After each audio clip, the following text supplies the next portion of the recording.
Seberapa konsumtif masyarakat Indonesia? Menurut data di BPS di tahun 2021, rata-rata penduduk Indonesia menghabiskan 1,26 juta rupiah per bulan. So, berbasiskan data ini, kalau kalian mengeluarkan uang di atas 1,26 juta rupiah, kalian bisa dikategorikan sebagai orang yang boros. Pas gue muda, gue juga bisa dibilang boros, membeli barang A, B, C, D, F, G tanpa ada intensi, yang penting mencari validasi. Dimana narasi yang sering gue gunakan untuk membenarkan aksi gue belanja adalah self-love. Lalu gue ketemu beberapa buku terhadap keuangan, finansial, minimalisme, bahkan sampai essentialism. Akhirnya memperkenalkan gue dengan kata ini, frugal. Arti paling sederhananya adalah gaya hidup hemat.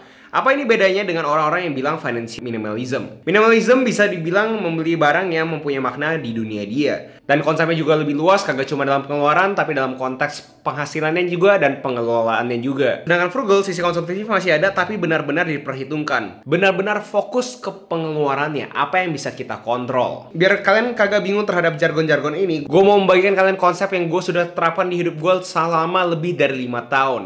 Namanya frugal minimalism. Apa itu? Ya gabungan antara frugal dan financial minimalism yang gue ekstrak dan gue terapkan ke hidup gue. Lalu apa goal dari gue menerapkan gaya hidup seperti ini? Gue pengen memperbesar yang namanya savings rate, dimana yang gue berhasil tabung dibagi pendapatannya gue. Itulah yang namanya savings rate. Dan hari ini gue akan bagikan kalian 10 mental model, 10 konsep dari frugal minimalism yang gue terapkan di hidup gue, yang akhirnya membuat savings rate gue lebih dari 20% setiap bulannya. Dan di akhir video gue mau kasih tahu kenapa pengeluaran ini bisa dibilang lebih penting dibandingkan pendapatannya kalian.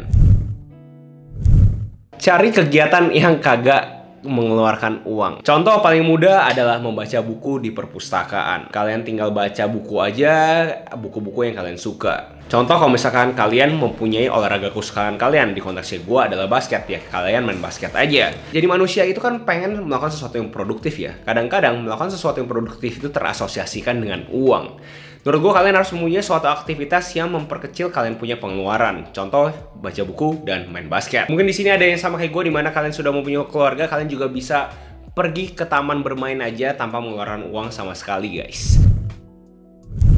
Alokasikan satu hari dimana kalian kagak mengeluarkan uang sama sekali. Seriusan, dimana kalau misalnya kalian mau makan dan minum lah ya, apa yang ada di rumah lu, kos lo, apartemennya lu. Contoh kalau kalian di sini juga ada yang kreator, harus bikin video dimana kalian mau lempar ke editornya kalian, jangan pakai editor guys, edit aja sendiri. Pokoknya do it yourself di hari tersebut, no spend day.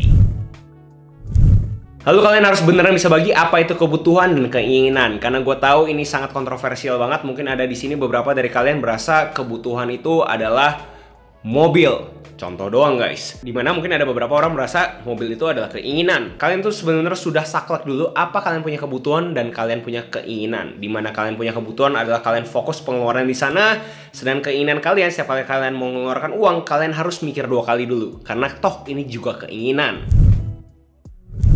Jangan terlalu sering main sosmed, karena kalau misalkan kalian main sosmed, kalian itu akan mengakuisisi mental model yang namanya tribal thinking, dimana kalian pikir kalian itu butuh membeli hal-hal tersebut karena orang-orang yang kalian konsumsi juga membeli barang tersebut, mempunyai barang tersebut.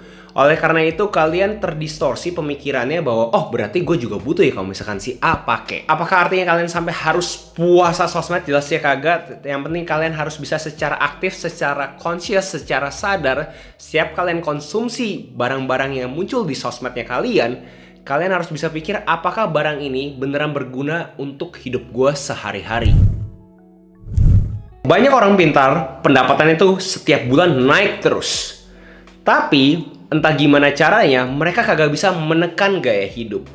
Kalau kita pikir-pikir, kalau misalkan pendapatan kita naik terus, tapi gaya hidup kita juga sama-sama naik, ya uang kita yang kita akhirnya bisa savings, ya sama aja dong guys kalau misalkan itu linear.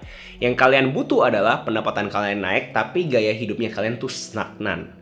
Dan gimana caranya kalian bisa menekan gaya hidup, itu yang harus kalian coba pahamin banget. Dimana di poin sebelumnya gue ngomongin, kebutuhan kalian apa sih? Jangan sampai keinginan kalian lebih banyak dibandingin kalian punya kebutuhan. Menurut gue itu udah salah kaprah banget guys. Dimana kalau misalkan kalian sudah paham apa itu kebutuhan dan keinginan, coba aktifkan otak sistem 2-nya kalian. Yang Daniel Kahneman, kalian punya otak lambat, dimana kalian harus merasionalkan dulu terhadap kalian punya keputusan untuk membeli.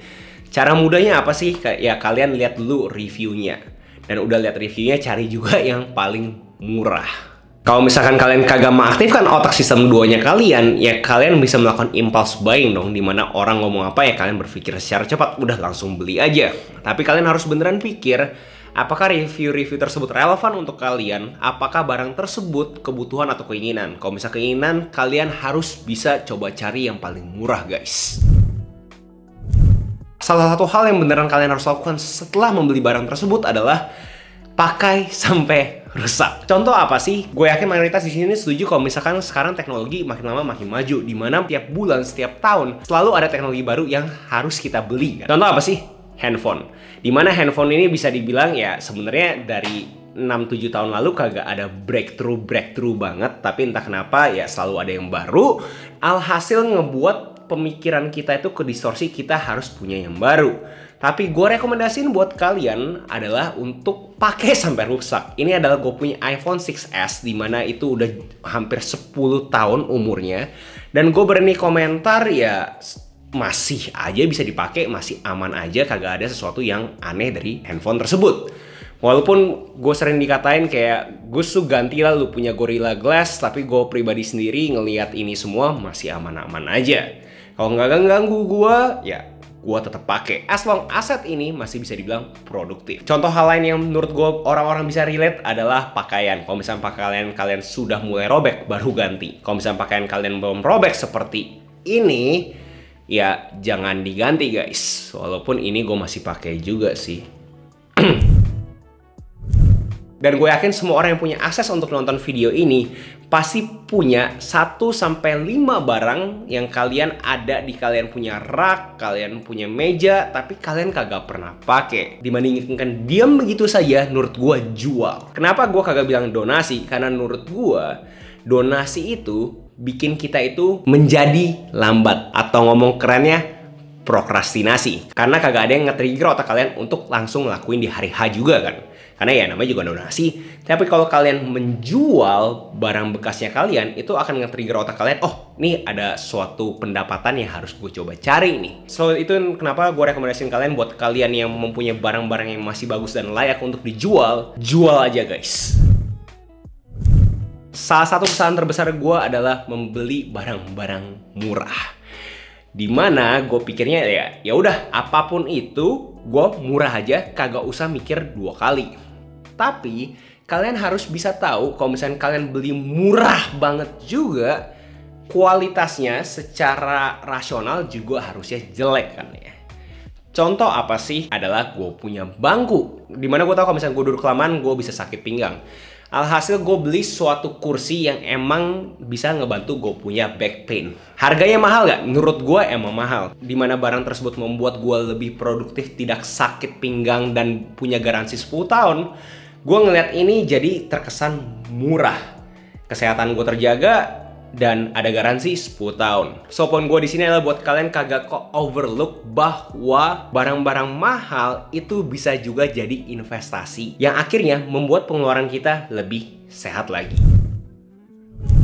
Dan konklusi kenapa gue pengen bikin video ini, karena yang namanya pendapatan, penghasilan kadang-kadang mempunyai variabel yang kagak semua orang bisa punya. Kenapa gue ngomongin pengeluaran? Kenapa kagak ngomong penghasilan? Dimana itu lebih seksi untuk diomongin.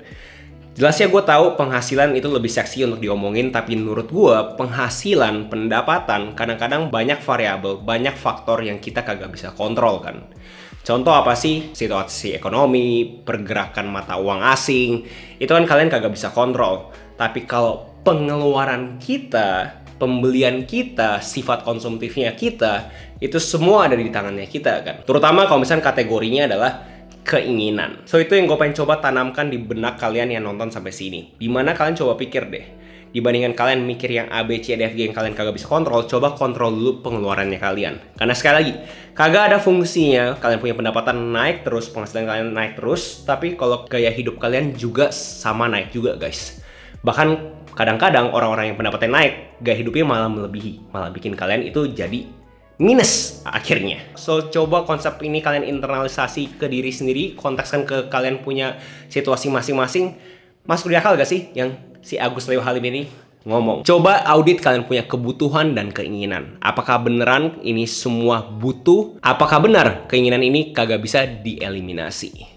Dan buat kalian di sini yang untuk butuh menjadikan kreator yang profesi, gue mau sharing ke kalian program gue yang namanya Ruang Kreatif. Bisa ikutan kelas gue yang namanya Ruang Kreatif. Ruang Kreatif adalah sebuah komunitas di mana gue, Agus Leo Halim, akan memberikan 12 modul interaktif untuk kalian mengerti bagaimana kalian bisa menghasilkan dengan konten, aka cuan. Mau kalian itu kreator atau kalian itu business owner. Dan akan selalu ada mystery guest yang luar biasa untuk setiap minggunya di komunitas ini. Ini bukan cuma teori, tapi ada praktek langsung apa yang harus kalian lakukan dan bahkan langsung pitching dengan brand di lapangan. Dan udah banyak banget warga kreatif yang membagikan hasil mereka dari menerapkan apa yang diajarkan. Semua testimoni ini pure dari warga kreatif yang masuk ke Ruang Kreatif. Kalian bisa tinggal pause sendiri dan baca sendiri. Dapat endorse dan lain-lainnya. Pokoknya keren banget ya Ruang Kreatif. Dengan harga yang kita bayarin sih udah sangat-sangat balik modal ya. Jadi hari ini kita semua warga Ruang Kreatif itu berhasil pitching ke 4 brand dan itu seru banget, pengalaman yang menarik dan gak bisa diulang lagi. Buruan langsung cek aja Ruang Kreatif, link di deskripsi. Itu aja video hari ini buat kalian yang suka baca buku, suka mencari hal-hal yang produktif. Kalian bisa cek playlist gue yang ini. Jangan lupa like, comment, subscribe, nyalain notifnya, share teman kalian, and I'll see you in next video. Salam kreatif.